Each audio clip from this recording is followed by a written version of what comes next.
Hello family, कैसे हो आप सब। उम्मीद करता हूँ आप सब अच्छे होंगे। और क्रिप्टो करेंसी मार्केट, खासकर बिटकॉइन ने जो थोड़ी रिकवरी दिखाने की कोशिश की है, उससे आपको भी थोड़ा बेटर यहाँ फील हो रहा होगा। सबसे पहले आपको एक इंटरेस्टिंग फैक्ट बता दूँ। जब से एफटीएक्स का कांड हुआ था, मार्केट क्रैश करी थी, उसके बाद पहली बार ऐसा हुआ है कि बिटकॉइन ने $18,000 को छुआ है। और ये लगभग एक महीने पुरानी बात है। तो एक महीने बाद में ऐसा मौका आया है कि बिटकॉइन $18,000 को छुआ है। जहाँ पे लोग 10,000 एक्सपेक्ट कर रहे थे, यहाँ पे 1,000-2,000 ऊपर जाना, वो भी एक बहुत बड़ी बात है। यहाँ पर सेंटिमेंट्स का चेंज धीरे धीरे ऐसे होना, वो एक बड़ी बात है। यहाँ पर आपको जो मैं समझाना चाहता हूँ, हमेशा ध्यान रखिएगा, जो आप एक्सपेक्ट करते हो, मार्केट या वेल्स जो होती हैं आपको इतनी आसानी से कमाने नहीं देंगी, और यहाँ पर आपके माइंड से खेलती हैं।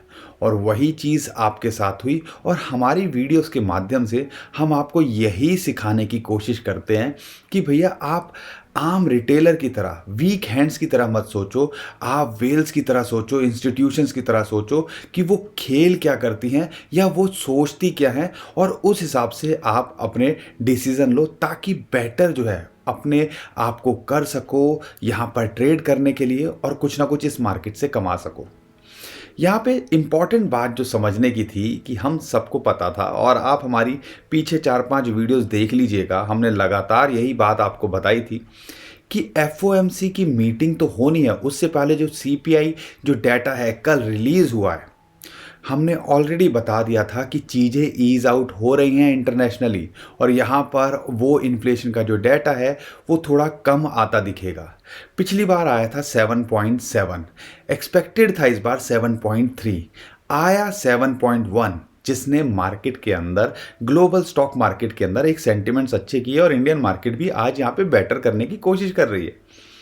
लेकिन यहाँ पर अभी बात जो है क्रिप्टो करेंसी पे भी उसका इम्पैक्ट पड़ता है। और जैसे ही ये डाटा रिलीज़ हुआ, बिटकॉइन ने भी एक स्पाइक लिया, और लगभग $500-700 वो पंप कर गया, और $18,000 को छू गया। ये थी आधी स्टोरी।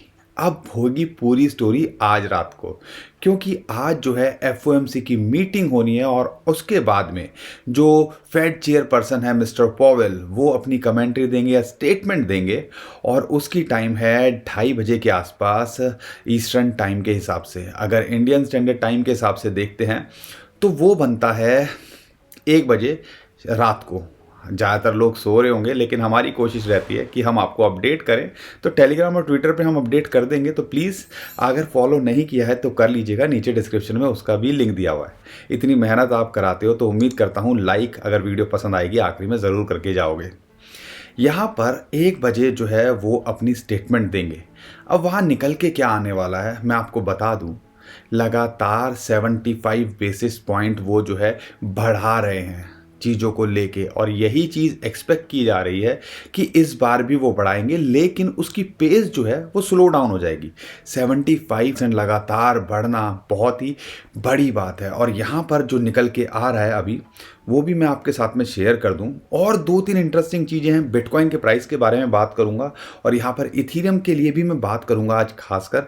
लेकिन जो इंटरेस्टिंग बात है, जो आपको भी पता यहाँ पे होनी चाहिए, कि यहाँ पर एक्सपेक्ट क्या किया जा रहा है कि 50 बेसिस पॉइंट वो यहाँ पर हाइक करेंगे। और पहले देखोगे 2022 के अंदर लगातार 4 बार ऐसे मौके आए, 75 बेसिस पॉइंट उन्होंने बढ़ाए हैं। तो 50 बेसिस पॉइंट 75 बेसिस पॉइंट से तो कम ही है, और ये न्यूज़ मार्केट के अंदर है। अगर 50 बेसिस पॉइंट बढ़ाते हैं तो यहाँ पर मार्केट के अंदर कोई नेगेटिव इम्पैक्ट नहीं पड़ने वाला है। बढ़ाएंगे तो सही, लेकिन इतना नेगेटिव इम्पैक्ट नहीं पड़ने वाला है, और यहाँ पे मार्केट क्रैश करने के चांसेस कम होते हैं। अगर 75 बढ़ाते हैं तो हो सकता है मार्केट के अंदर थोड़ा सा वोलेटिलिटी या थोड़ा पैनिक देखने को मिले। अगर 50 बेसिस पॉइंट रहता है तो न्यूट्रल रहेगा, या थोड़ा सा बुलिश आप समझ लीजिए। लेकिन आने वाले टाइम के अंदर अगर यहाँ से थोड़ा कम 25 बेसिस पॉइंट या नहीं बढ़ाते हैं, जिसके चांसेस कम है, तो मार्केट अच्छा खासा यहाँ पंप कर सकती है। तो ध्यान रखिएगा, इन सारी चीज़ों को आपने कंसिडरेशन के अंदर लेना है। 75 बेसिस पॉइंट बढ़ाते हैं तो उम्मीद कीजिएगा थोड़ा सा नेगेटिव इम्पैक्ट पड़ सकता है। 50 बेसिस पॉइंट अगर यहाँ पे ये बढ़ाते हैं तो न्यूट्रल टू थोड़ा बुलिश रह सकता है, क्योंकि ये ऑलरेडी मार्केट के अंदर डाइजेस्ट कर चुका है। अगर 50 से कम होता है तो आने वाले टाइम के अंदर थोड़ा बुलिश आपको मोमेंटम आज रात को देखने को मिल सकता है। तो ये ओवरऑल यहाँ पर चल रहा है बेसिस पॉइंट को लेके, या आज रात को आपको ये पिक्चर दिखने वाली है। उम्मीद करता हूँ इस चीज़ से आपको यहाँ पे समझ में आ गया होगा कि आज रात को होने क्या वाला है। अब हमें यहाँ पे करना क्या चाहिए बिटकॉइन को लेके। दोस्तों, हमने लगातार आपके साथ में चीज़ें शेयर करी हैं, डेटा के साथ में हम आपके साथ में बात करते हैं कि मार्केट के अंदर चल क्या रहा है। FTX का कांड हुआ, अभी बाइनेंस को लेके भी फर्ड्स निकल के आ रहे थे, उसके बारे में हम ऑलरेडी यहाँ पे वीडियो बना चुके हैं, उस बारे में मैं ज़्यादा बात नहीं करूँगा। लेकिन यहाँ पर एक और रीज़न था जो मार्केट के अंदर प्रेशर बना रहा था, और बिटकॉइन माइनर्स की बात करते हैं हम, क्योंकि अल्टीमेटली बैकबोन जो है बिटकॉइन माइनर्स हैं, जो नेटवर्क को संभालते हैं या ट्रांजैक्शन करने में हमें हेल्प करते हैं। अभी जो डेटा निकल के आ रहा है, जो आपको स्क्रीन पे भी दिख रहा होगा, और बिटमैक्स के CEO हैं, ऑथर रहे थे, एक्स CEO हैं ऑथर हाइक्स, जो कि एक तरह से कमेंटेटर भी कहते हैं क्रिप्टो करेंसी मार्केट के लिए, वो चीज़ें अब बताते रहते हैं। एक सेलिंग प्रेशर यहाँ पर बिटकॉइन माइनर्स का भी था, क्योंकि वो लॉस के अंदर थे और अल्टीमेटली उनको पैसा चाहिए बिजली पानी खर्चा करने के लिए रेगुलर बेसिस पे। तो उनका प्रेशर यहाँ पे मार्केट के अंदर देखने को मिला, दो लोगों का आप कह लीजिए। यहाँ पर बिटकॉइन माइनर्स, साथ के साथ में जो सेंट्रलाइज लैंडिंग फर्म्स हैं जो पैसे प्रोवाइड करती हैं, उनका प्रेशर यहाँ पे जो आपको कह लीजिए बिटकॉइन लेके पैसे देती है, उनका प्रेशर देखने को मिला। और उन्होंने काफ़ी अच्छी खासी यहाँ सेलिंग की, जैसा कि ग्लास नोड का डाटा अभी आपको स्क्रीन पर दिख रहा है। लेकिन उसका भी पिछले जो है हमें 15, 20, 25 दिन के अंदर इम्पैक्ट देखने को मिला।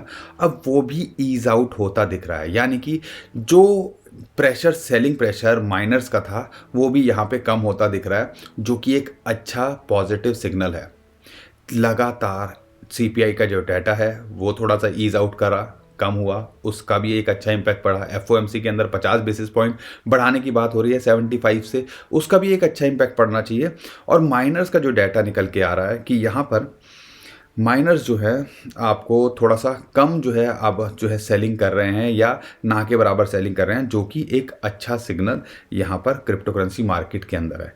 और यहाँ पर इनका ये भी कहना है, अगर ऑथराइज की बात करते हैं, अगर वो जो प्रोडक्शन कर रहे हैं, क्योंकि पहले बिटकॉइन वो होल्ड कर रहे थे, वो एकदम से बेचे तो उसका प्रेशर बना, लेकिन अगर जो रोज़ माइन कर रहे हैं अगर उसको बेचते हैं खर्चा चलाने के लिए, तो उसका ज़्यादा इम्पैक्ट यहाँ नहीं पड़ने वाला है, जो कि एक और अच्छा यहाँ पे सिग्नल है।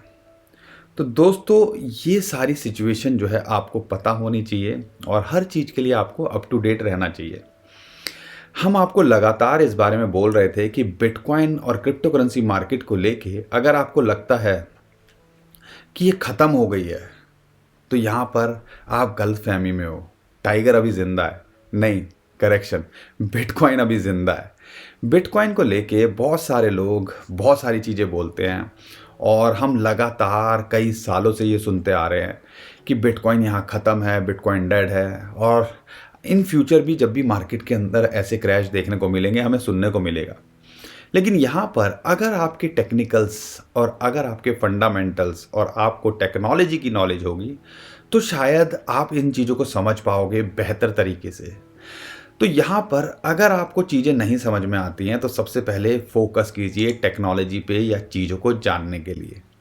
बिटकॉइन का टेक्निकली मैं बात करूँ, अगर आपको पता है हमारे प्राइस बताने से पहले ही कि जो $17,800 हमने आपको बोला था यहाँ एक रेजिस्टेंस मिलना चाहिए, वो क्यों मिलेगा वो भी हमने आपको बताया था, फिर दोबारा से आपको बता देते हैं। और वो रेजिस्टेंस मिला, हमारा जो है टारगेट वो अचीव हुआ। लेकिन अगर मैं टेक्निकली बात करूँ तो यहाँ पर ये हुआ क्यों? इसको समझने के लिए चार्ट को अगर आप ध्यान से ऑब्जर्व करोगे, जो डे चार्ट है, आपको यहाँ पे क्लियरली जो है, अभी साइड में भी आपको दिख रहा होगा, क्लियरली दिख गया होगा 50, जो ग्रीन लाइन आपको दिख रही है, ये 50 डेली मूविंग एवरेज है, जो इसके लिए एक रेजिस्टेंस का काम कर रहा है, जो कि लगभग $17,800 पे आता है। ये एक रीज़न था। दूसरा लेवल हमने आपको बताया था कि $18,700-800, जो कि 100 मूविंग एवरेज, और एक तीसरा हमने 21,000, और हमारा पहला टारगेट इसने यहाँ पे हिट किया। तो कई बार आपको अगर बेसिक्स भी पता है ना, हम आपके साथ में फ्लैशी चार्ट नहीं शेयर करते, हम आपको जो है ज़्यादा कुछ समझाने की कोशिश नहीं करते, क्योंकि जितना ज़्यादा आपको चार्ट्स, अगर मैं आपको चार्ट दिखाऊं ना, ऐसे अगर मैं चार्ट्स की ये फिगर, जो अभी आपको ये चार्ट दिख रहा है साइड के अंदर, ये 3-4 लेवल जो है देखने को दिखाने लगूं तो आपके समझ से बाहर जाएगा, सब कुछ बाउंसर जाएगी। तो हमारी कोशिश रहती है कि सिंपल चार्ट रखें और आपको टू द पॉइंट लेवल्स बता सकें कि यहाँ पे आपको एंट्री लेनी है, यहाँ पे एग्जिट करना है। तो यहाँ पर 17,800 अभी फिलहाल इसके लिए एक रेजिस्टेंस है, जो कि एक अच्छा खासा रेजिस्टेंस है। अगर इसके ऊपर जाता है या क्लोज हो पाता है इससे ऊपर, तो इसका अगला टारगेट $18,700 से $800 होता है। फिर ये $21,000 के लिए ट्राई करता है। अगर यहाँ नहीं सस्टेन करता है, या FOMC मीटिंग के जो निकल के आना है, कुछ मान लो कुछ 75 बेसिस पॉइंट या उससे ज़्यादा बढ़ा दें, जिसका ना के बराबर है, और यहाँ मार्केट के अंदर कुछ क्रैश आ जाए, तो कहाँ सपोर्ट मिलती है? फिलहाल के लिए सपोर्ट जो बनती है वो मिलती है लगभग $16,800, और इम्पॉर्टेंट एक सपोर्ट इसके लिए है $16,300 आज के लिए, या आप शॉर्ट टर्म के लिए कंसिडरेशन के अंदर ले सकते हो। बिटकॉइन के अलावा इथीरियम के अंदर भी काफ़ी अच्छी मोमेंटम आती दिख रही है, और हमने आपको बोला भैया जब भी मौका मिले, हमने स्पेशली एक वीडियो बनाई why I am buying Ethereum. उम्मीद करता हूँ आपने वो वीडियो भी देखी होगी और उससे कुछ ना कुछ फ़ायदा वहाँ पे उठाया होगा, और आप अच्छे खासे $1,200 के आसपास आपने यहाँ एंट्री ली होगी, या $1,000 पे आपने एंट्री पहले कभी बनाने की कोशिश की होगी। अभी फिलहाल देखते हैं इथीरियम को लेके, तो $1,300 यहाँ पे इसके लिए एक रेजिस्टेंस है, $1,322। अगर उसके ऊपर जाता है तो 1,365, वाह, Hindi English Anglo Indian jokes apart, 1,365 इसके लिए अगला टारगेट हो सकता है, और उसके बाद $1,425 इसका एक टारगेट होता है। सपोर्ट की बात करें या एंट्री आप ढूंढ रहे हो, अगर ये $1,250 के आसपास आ जाता है, तो यहाँ पे आप एक एंट्री दोबारा से बनाने की कोशिश कर सकते हो। तो दोस्तों, ये ओवरऑल बिटकॉइन को लेके, इथीरियम को लेके जो अपडेट थी, मुझे लगा आपके साथ में शेयर करनी चाहिए। सुबह सुबह का टाइम है, आप इसका फ़ायदा उठा पाओगे, और उम्मीद करता हूँ जो मार्केट के अंदर पॉजिटिव सेंटिमेंट्स बने हैं वो बने रहें, और आप यहाँ पे ढेर सारे पैसे कमाएं। आज के लिए इतना ही। उम्मीद करता हूँ कंटेंट अच्छा लगा होगा, तो वीडियो को लाइक ज़रूर करके जाएंगे, चैनल को सब्सक्राइब ज़रूर करके जाएंगे, और हमारी फैमिली का हिस्सा बनेंगे। ट्विटर टेलीग्राम को भी फॉलो कर लीजिएगा। स्कैमर से सावधान रहिए, नीचे डिस्क्रिप्शन में जो लिंक है उसी से फॉलो कीजिएगा। अभी के लिए विदा लेता हूँ। खुश रहिए, मुस्कुराते रहिए, कमाते रहिए। आपका दोस्त पंकज। थैंक यू, नमस्कार, धन्यवाद।